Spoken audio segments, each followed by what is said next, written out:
আসসালামু আলাইকুম, কেমন আছেন সবাই? আশা করি সবাই ভালো আছেন। আলহামদুলিল্লাহ, আমিও ভালো আছি। উজান ভাটি মিলিত ধারা নদী হাওর মাছে ভরা। এটি ঢাকা বিভাগের দ্বিতীয় বৃহত্তম জেলা। হাওর অঞ্চলের জন্য এই জেলা বিখ্যাত। কি আমি কোন জেলার কথা বলছি নিশ্চয় বুঝতে পারছেন? হ্যাঁ, আমি কিশোরগঞ্জের কথা বলছি। তো আজকে আমরা চলে যাব কিশোরগঞ্জে। তো সকাল সকাল চলে আসলাম রেস্টুরেন্টে, কারণ উদ্দেশ্য এখান থেকে নাস্তা করে আমরা কিশোরগঞ্জের উদ্দেশ্যে রওনা হব।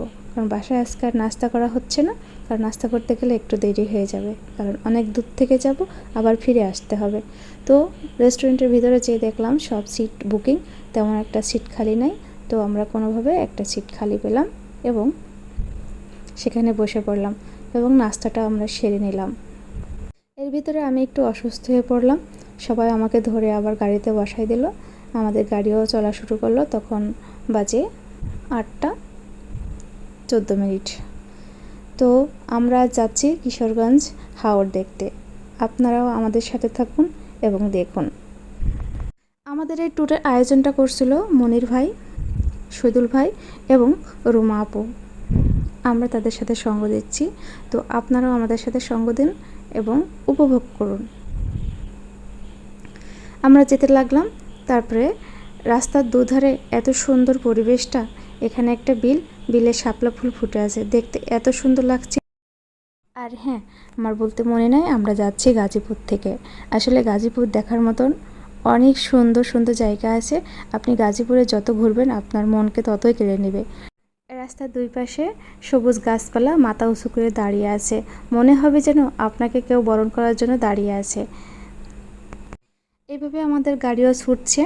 তার ভিতরে আমার শরীরটা একটু খারাপ লাগছিল, কোনোভাবেই নিজেকে করতে পারছিলাম না। চেষ্টা করছিলাম নিজেকে শক্ত করার জন্য, কিন্তু পাচ্ছিলাম না। তো ফার্মেসি খুঁজতেছি, তেমন কোনো ফার্মেসি খুঁজে পাই না। তো লাস্ট একটা ফার্মেসি পাওয়া গেল এবং সেখান থেকে আমাকে গাড়িটা থামিয়ে আমাকে আমার প্রেশারটা এবং ডায়াবেটিসটা টেস্ট করলো। তো ডায়াবেটিসটা ঠিক আছে এবং প্রেশারটা একটু বেশি লো হয়ে গেছিলো। আমার কিন্তু প্রেশার হাই, কিন্তু কেন জানি সেদিন প্রেশার লো হয়ে গেছিলো, আমি বুঝতে পারি না। তো তারপর যাই হোক, সেখান থেকে আমাকে 2টা সিলাইন দিল। সিলাইন খেয়ে বললো যে সিলাইন 2টো খেয়ে নিতে। তো আমি গাড়িতে উঠে সিলাইনটা 2টো খেয়ে নিলাম এবং আমাদের গাড়ি আবার ছুটা শুরু করলো। দেখুন রাস্তার পাশে কত সুন্দর। তো আমরা কাছাকাছি, হাওড়ের কাছাকাছি মনে হয় চলে আসলাম। আমাদের সামনেতেও 2টো গাড়ি যাচ্ছে। আমরা প্রথমে যাব নিকলি হাওর, মানে নিকলি ঘাটে। তো সেই ঘাটের কাছাকাছি আমরা চলে আসছি। একটু পরেই আমরা সেই ঘাটে নামবো। দেখছেন কত সুন্দর লাগছে না? আমার কাছে কিন্তু বেশ ভালোই লাগছিল এত পানি দেখে। তো আমরা আমাদের সেই কাঙ্ক্ষিত স্থানে চলে আসছি। আমাদের গাড়ি নিকলি হাওরে এসে থামলো। তখন দুপুর বাজে 12টা। আমরা গাড়িতে উঠছিলাম 8টার দিকে এবং 12টা যেয়ে পৌঁছালাম। তো গাড়ি থেকে সবাই এক এক করে নামলো। নামিয়ে এখানে কিছুক্ষণ অপেক্ষা করলো, কারণ এখান থেকে একটা বোট ভাড়া করতে হবে, কারণ আমরা এখান থেকে যাব মিঠাইময় যাব, অষ্টগ্রাম যাব, কারণ এই পাশের থেকে ওই পাশে যাওয়ার জন্য তো একটা বোট লাগবে। তো এই যে ছাতা মাথায় দেখতে পাচ্ছেন একটা লোক, ওনার একটা বোট আছে। উনি আমাদের গাড়ি থামার সাথে সাথে দৌড়ে আসলো ওনার বোটটা ভাড়া করার জন্য। তো ওনার বোটটাই লাস্টে নেওয়া হলো। কয়েকটা বোট দেখার পরে ওনার বোটটা নেওয়া হলো। এর ভিতরে আমাদের জন্য আবার আইসক্রিম নিয়ে আসলো, কারণ এত গরম পড়ছিল। একটু আইসক্রিম খেয়ে গলা ভিজিয়ে নিলাম, ঠান্ডা হয়ে নিলাম। এর ভিতরে আমাদের বোটটা কমপ্লিট হয়ে গেছে, ভাড়া ঠিক করা। তো আমরা বোটে যাচ্ছি সবাই মিলে। দেখুন বোটে সবাই উঠছে। রাস্তা থেকে কিন্তু বেশ ঢালু জায়গাটা, কারণ এখন পানি অনেকটা কমে গেছে।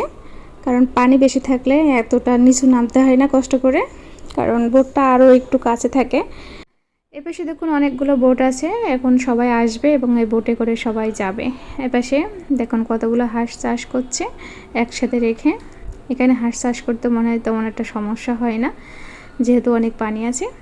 তো অবশেষে আমাদের বোটও ছেড়ে দিল, কারণ এটা ইঞ্জিন চালিত বোট। আস্তে আস্তে আমাদের বোটটা গভীরে যাওয়া শুরু করলো, হাওড়ের মাঝখানে যাওয়া শুরু করলো। যে এখানে 2জন হেল্পার এবং ড্রাইভার আছে।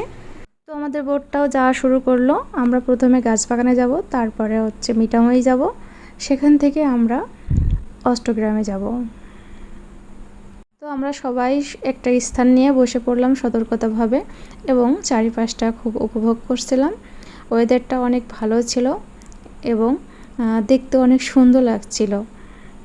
এখানে সবাই বসে একটু হালকা পাতলা নাস্তা করছিল। বাসা থেকে কিছু হালকা হালকা খাবার এবং ভারী খাবার দুটোই নিয়ে আসছিল।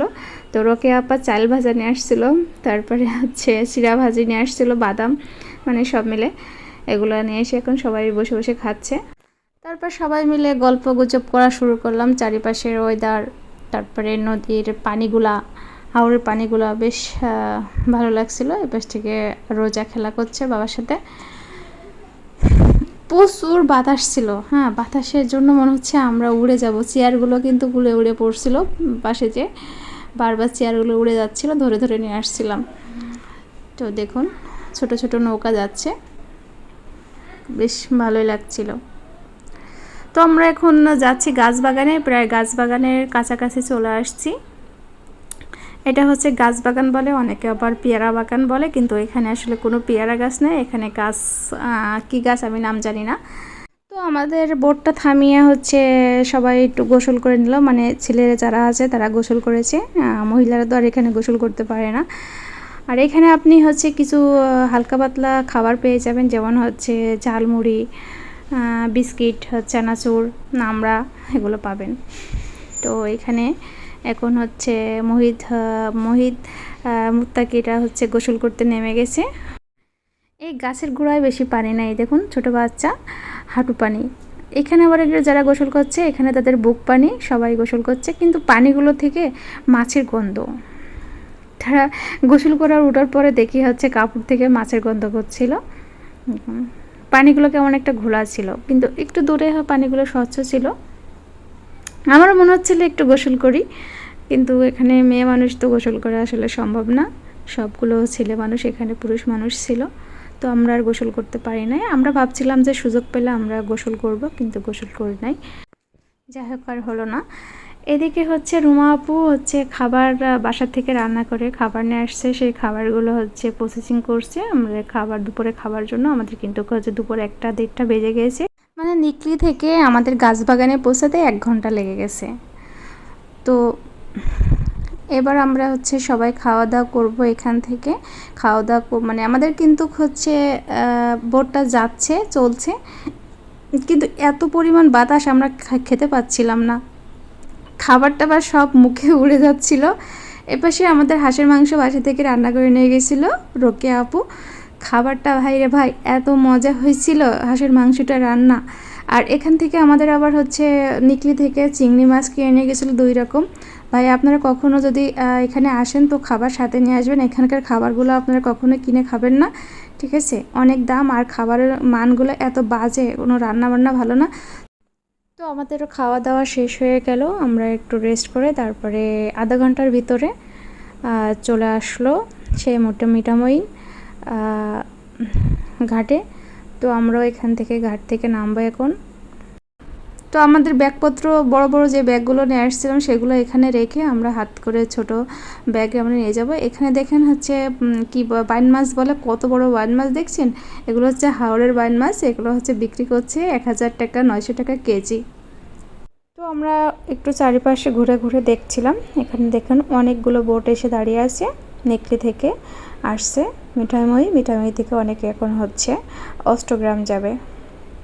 তো আমাদের একটু গলা শুকায় গেছিলো, একটু ঠান্ডা পানি খেয়ে নিলাম এখান থেকে। তারপরে আমরা হচ্ছে অষ্টগ্রাম যাওয়ার জন্য গাড়ি ঠিক করছিলাম। তো অবশেষে একটা গাড়ি পেয়ে গেলাম, লেগুনা বলে এগুলা। সবাই আমরা এক এক করে হচ্ছে লেগুনা উঠে গেলাম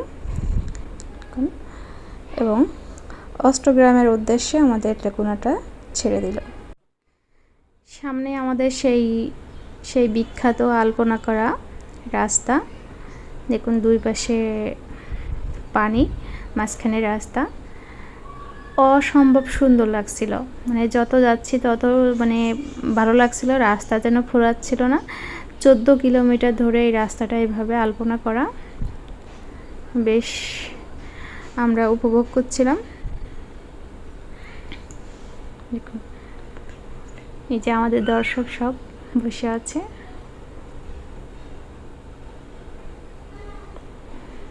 অনেক বাতাসে মানে ঠিক থাকতে পারছিলাম না, কাপড় চোপড় সব উল্টোপাল্টা হয়ে যাচ্ছিল, চোখ তাকাতে পারছিলাম না। ওই দিন মনে হয় একটু বেশি বাতাস ছিল। কি সুন্দর দেখছেন, ওই যে দূরে দেখতে পাচ্ছেন সবুজ সবুজ দেখা যাচ্ছে, ওগুলা হচ্ছে বাড়ি, মানে হাওড়ের মাঝখানে বাড়ি।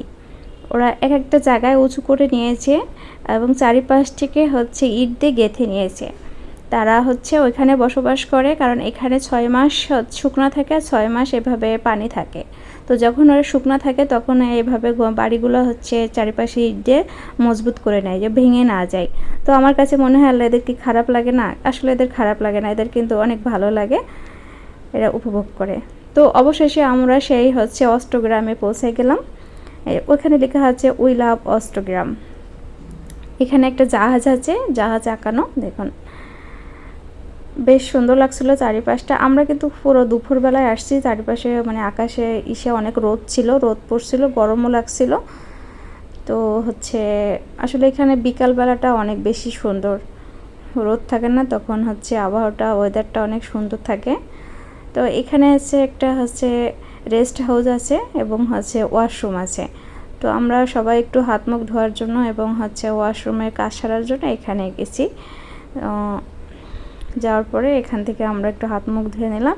এই পাশে একটা হচ্ছে আপনার রেস্টুরেন্ট বলেন, হোটেল বলেন আছে, ওই যে হাওড়ের মাঝখানে বাইরে উঁচু করে রাখছে, এখানে সব রকম খাবার পাওয়া যায়। ওরা আমাদেরকে ডাকছিল খাবার খাওয়ার জন্য। তো আসলে আমরা খাবার তো বাসার থেকে নিয়ে খেয়ে আসছি, আমরা ওখানে আর খাই নাই। তো ওখান থেকে আমরা আবার ঘুরে চলে আসছি, অষ্টগ্রাম থেকে ঘুরে চলে আসলাম। আসার রাস্তার মাঝখানে আবার একটু দাঁড়ালাম, হাওড়ের মাঝখানে সবাই একটু ছবি তুলে নিয়েছে এখানে। আর হচ্ছে এখানকার ভিউটা যে এত সুন্দর লাগছিল, চারিপাশে পানি, এখানে আশেপাশে পানিটা একটু গভীরতা বেশি, আর আকাশের মানে মেঘটা এত সুন্দর লাগছিল না, কারণ হচ্ছে যত বিকাল হয় ততই হচ্ছে জায়গাটা অনেক সুন্দর দেখায়। তো ভিউটা আসলে দেখার মতন ছিল। তো আমরা তারপরে চলে আসলাম জিরো পয়েন্টে। এই জায়গাটার নাম জিরো পয়েন্ট। এখানে 3 দিক থেকে 3টে রাস্তা চলে গেছে। এখন এখানে আমি আর নামি নাই, কারণ হচ্ছে নামতে ভালো লাগছিল না, অনেক গরম লাগছিল। তারপরে ওখান থেকে আমরা চলে আসলাম আবার মিঠামই। এখানে এসে আর একটু ছবি টবি তুললাম, সবাই সেলফি তুললাম, একটু ঘোরাঘুরি করলাম। ঘোরাঘুরি করে এখন আমরা হচ্ছে আবার চলে যাব আমাদের সেই নিকলির উদ্দেশ্যে। এখন কত ভোট, এখন সবাই এখান থেকে ফিরবে, অনেকে এখানে আসে না, অনেকে হচ্ছে সন্ধ্যার সময় রওনা দিবে। আমরা আসলে বিকালে হচ্ছে রওনা দিয়েছি, কারণ আমরা তো আবার ঢাকায় ফিরে আসবো। তো এই যে আমাদের হচ্ছে জনগণ সব এখন হচ্ছে বোটে ওঠার জন্য নামছে। এখান থেকে কিন্তু অনেক উঁচু নিচু, ঠিক আছে। নামতে গেলে যে দড়ি দিয়েছে একটা, সে দড়ি হচ্ছে ধরে ধরে হচ্ছে নামা হচ্ছে। আর দড়িটা অনেক শক্ত ছিল, হাতে খুব লাগছিল। দেখা যাচ্ছে বেশ একটা উঁচু না, কিন্তু অনেক উঁচু বোট থেকে।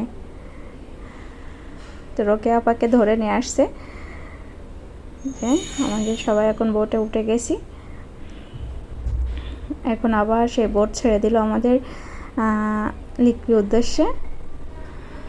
সবাই বসে আছে, সবাই একটু ক্লান্ত ভাব, মানে রোদ তো এবার, এখন কিন্তু রোদ বেশি নাই। আর বাতাসও, এর আগে কিন্তু বাতাস হচ্ছিল অনেক, এবার বাতাসও কমে গেছে, তেমন একটা বাতাসও নাই, হঠাৎ করে বাতাসটা কমে গেছিলো। তো আমরা যেতে যেতে কিন্তু হচ্ছে মানে সূর্যটা ডুবে যাচ্ছিল আস্তে আস্তে, বেশ ভালোই লাগছিলো। দেখুন সবাই চলে যাচ্ছে, যার গন্তব্যস্থানে সে সবাই হচ্ছে তার উদ্দেশ্যে যাচ্ছে।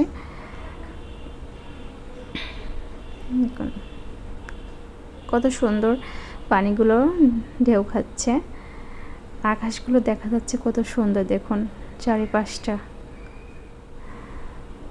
অসম্ভব সুন্দর লাগছিল। আসলে নিজ চোখে ওখানে আপনি যদি না দেখবেন ততক্ষণ আপনি বুঝতে পারবেন না। যারা দেখেছে হচ্ছে আপনার এই হাওড়ে যারা গেছে কিশোরগঞ্জে, তারা হচ্ছে বুঝতে পারছে আসলে দেখতে কেমন। এই পাশে একটা হচ্ছে আপনার আছে, ক্যান্টনমেন্ট আছে। এই ক্যান্টনমেন্টটা হচ্ছে তৈরি করেছে আপনার হচ্ছে গত যে সাবেক রাষ্ট্রপতি ছিল আব্দুল হামিদ, উনি এটা করেছেন। এপাশ থেকে হুজুররা সব আল্লাহু আকবার আল্লাহু আকবার করতে করতে যাচ্ছিল। আকাশটা দেখেন, আমার কাছে এত ভালো লাগছে। এটা হচ্ছে ক্যান্টনমেন্ট, এটা ক্যান্টনমেন্টটা এখনও হচ্ছে সম্পূর্ণ করা হয়নি, কাজ চলমান অবস্থায় আছে, মানে এখনও চলছে কাজ। তো কিছু কিছু আর্মি আছে এখানে হচ্ছে ডিউটি করছে। যে দেখুন কত সুন্দর ভিউ, অসম্ভব সুন্দর লাগছে। মেঘগুলো, মানে এখন তো রোদ নাই, হ্যাঁ, এত সুন্দর লাগছিল না। আবার একটু বাতাস হচ্ছে ছেড়ে দিয়েছে, মাঝখানে বাতাসটা একটু কম ছিল, আবার বাতাস ছেড়ে দিয়েছে। তো হাওয়াটা এখন কিন্তু বেশ শান্তই লাগছে। দেখুন কতগুলো বোট একসাথে যাচ্ছে, সবাই তার যার যার গন্তব্যস্থানে সে চলে যাচ্ছে, মানে সবার ঘোরাঘুরি হয়ে গেছে। এই ওয়েদারটা আমার কাছে বেশ ভালোই লাগছিল এই সময়টা। আর এত পরিমাণ বাতাস হচ্ছিল, আমাদের চোখ মুখ সব উল্টে যাচ্ছিল, মানে চোখ মুখগুলো কেমন একটা শুকিয়ে যাচ্ছিল সবার। প্রচুর বাতাস, এত বাতাস আসলে নেওয়া যায় না। তো আমরা হচ্ছে আমাদের সেই নিকলি ঘাটের কাছাকাছি প্রায় চলে আসছি। তখন মাগরিবের হচ্ছে আজান দিয়েছে কি দিবে আমার এটা খেয়াল নাই, আজান দিয়েছে মনে হয়। তো ওই দেখুন সেই নিকলি ঘাটে চলে আসলাম। তো আমাদের বোটটা আমাদেরকে হচ্ছে নামিয়ে দিয়ে আবার চলে যাচ্ছে ওদের জায়গায়। এখন আমরা আমাদের গাড়ির হচ্ছে কাছে যাচ্ছি। এই পাশ থেকে আমাদের গাড়ি খুঁজে পাচ্ছিলাম না, কোন মাথায় রাখছি, অনেকটা পথ হেঁটে হেঁটে আসতে হয়েছে। তো আসলে ওই পাশে অনেকগুলো গাড়ি তো জ্যামে দাঁড়িয়ে আছে। তো এইটা আমাদের গাড়ি, আমরা সবাই অপেক্ষা করছি। এই অপেক্ষা করতে করতে এদিকে আবার ভাইয়ারা সবাই হচ্ছে মাছ কিনতে গিয়েছে হচ্ছে বাজারে, যে হাওড়ে আসলাম মাছ না নিয়ে গেলে কেমন হয়, তাই সবাই একটু মাছ কিনতে গিয়েছে। তো এই সম্পূর্ণ ট্যুরের আয়োজনটা করছিল শহীদুল ভাই, রুমা আপার আছে, মনির ভাই এবং হচ্ছে রোকেয়া আপার হচ্ছে অসাধারণ রান্না। সবাইকে অসংখ্য ধন্যবাদ এমন একটা হচ্ছে ট্যুর উপহার দেওয়ার জন্য। সেই সাথে আমার যারা ফলোয়ার আছে, ভিউয়ার্স আছে, এই পর্যন্ত সম্পূর্ণ ভিডিওটি ধৈর্য ধরে দেখার জন্য তাদেরকে অসংখ্য ধন্যবাদ। এবং ভিডিওটি কেমন হয়েছে লাইক কমেন্ট করতে ভুলবেন না। তো সবাই ভালো থাকবেন, সুস্থ থাকবেন, আল্লাহ হাফেজ।